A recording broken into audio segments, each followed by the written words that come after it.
ओम श्री गुरुभ्यो नमः। Self realisation talks bye प्रभु जी। क्या रियलाइजेशन इजी है? यही आज का विषय है।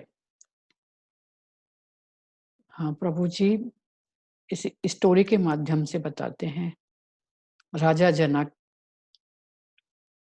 जो सीता के पिताजी थे, राजा जनक जिज्ञासु थे आत्मज्ञान के।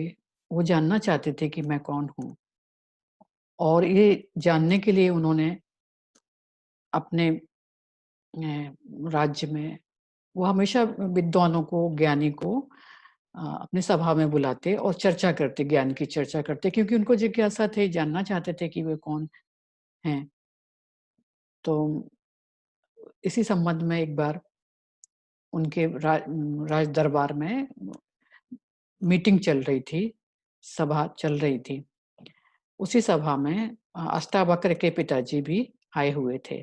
अष्टावक्र जो जिनका शरीर बहुत टेढ़ा-मेढ़ा था, वो भी अपने पिताजी को ढूँढने राजसभा में चले आए।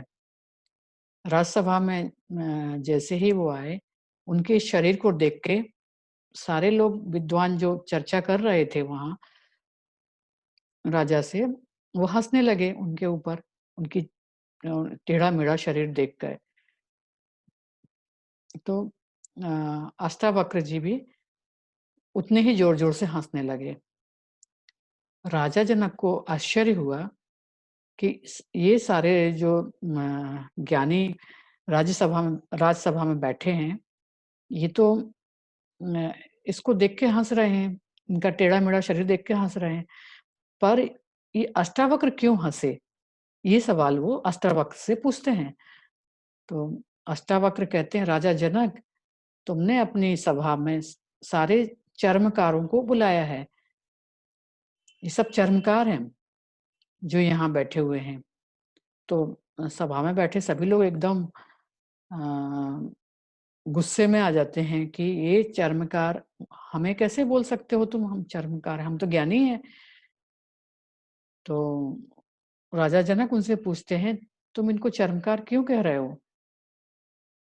अष्टावक्र कहते हैं, राजा, ये चर्मकार नहीं हैं तो और क्या हैं?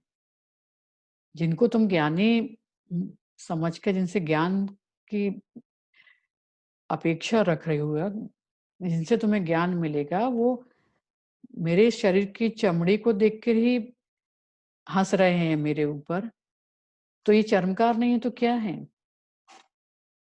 राजा उनके चरणों पे गिर पड़ते हैं और अष्टावक्र को बोलते हैं कि तुम मुझे आत्मज्ञान दो। अष्टावक्र बोलते हैं, ठीक है, मैं तुम्हें दूँगा आत्मज्ञान, पर मुझे कुछ गुरु दक्षिणा दो पहले। तो अ, राजा बोलते हैं, ठीक है, उनके पास तो राज्य था। उन्होंने कहा कि ठीक है, इतना बड़ा राज्य है ये, मैं तुम्हें देता हूँ। तो अष्टावक्र हँसने लगे, राजा, ये राज्य तुम्हारा है क्या? ये राज्य तो प्रजा का है, प्रजा का राज्य तुम्हारा कैसे हो गया? ओह! राजा को आश्चर्य होता है कि वो मूर्खतापूर्ण बात कर रहा है। तो राजा बोलते हैं, ठीक है, हमारा शरीर ले लो, मैं पूरा शरीर आपको अर्पण करता हूँ। तो अष्टावक्र हँसने लगते हैं, बोले, राजा, शरीर तुम्हारा है क्या? शरीर तो नेचर ने तुम्हें दिया है, पंच तत्वों से मिलके बना है शरीर। शरीर तो तुम्हें मिला है, ये तुम्हारा है क्या? ये तुम मुझे कैसे दे सकते हो? राजा को अपनी मूर्खता पे हँसी आई। हाँ, ये शरीर तो मेरा नहीं है। फिर उन्होंने कहा कि ठीक है, मैं अपना ईगो, अपनी मूर्खता आपको देता हूँ। तो अष्टावक्र ने कहा, अब ठीक है, अपनी मूर्खता दे रहा हो तब मैं तुम्हें ज्ञान दे सकता हूँ, दूँगा।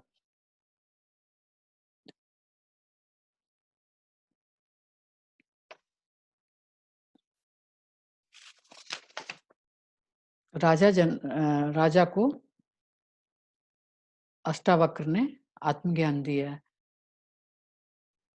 स गुरु ऐसे ही होते हैं।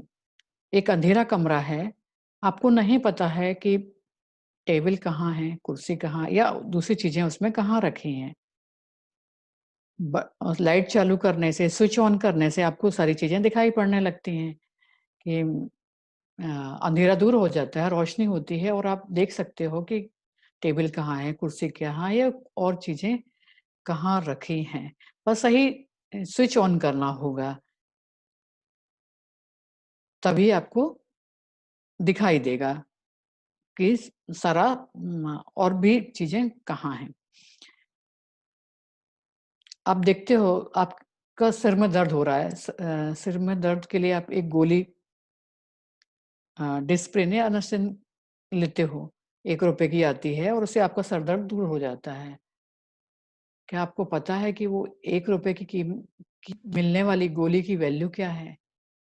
कितने मिलियन डॉलर्स खर्च करके, कितने साइंटिस्ट उसके पीछे रिसर्च करने में लगे, फ़ॉर्मूला बनाने में लगा होगा समय, तब जाके वो ₹1 की टैबलेट बनी होगी जो आपका सर दर्द दूर कर रही है।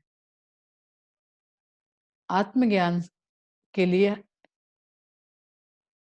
या स्वयं को जानने के लिए हजारों वर्षों से ऋषि-मुनि अपना पूरा जीवन लगा देते हैं।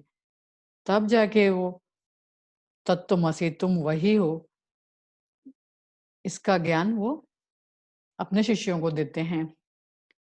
तुम सेल्फ हो, तुम ब्रह्मन हो, यही शिष्य को वो ऋषि या ज्ञानी बताते हैं। अंधेरे कमरे में बटन कहाँ है, चालू करना है, इस ये बटन ढूँढने के लिए लोग बहुत संघर्ष करते हैं, पूरा जीवन लगा देते हैं। सबको नहीं मिलता, आसानी से नहीं मिलता। सद्गुरु ही उस स्विच की लोकेशन बताते हैं, सद्गुरु ही मार्ग बताते हैं, स्विच ऑन कहाँ से होगा। सद्गुरु ही हमारे जीवन का अंधेरा दूर करते हैं। सद्गुरु हैं, सद्गुरु कौन होते हैं? सद्गुरु रियलाइज़्ड मास्टर होते हैं। सद्गुरु का मिलना मतलब अंधेरे का दूर होना होता है, अंधकार का दूर होना, अज्ञानता का दूर होना और उस मार्ग का मिलना जहाँ से हम खोज सकें कि मैं कौन हूँ। सारा संघर्ष गुरु के मिलने में ही है। गुरु मिलने के बाद तो संघर्ष भी खत्म हो जाता है, साधना भी खत्म हो जाती है। गुरु हैं तो आपको आपका उद्देश्य मैं कौन हूँ, ये जानने का रास्ता आसान हो जाता है। यही सद्गुरु हमें मार्ग दिखाते हैं कि तुम कौन हो? तुम ब्रह्मन हो, तुम परमात्मा हो। यही सेल्फ रियलाइज़ेशन है।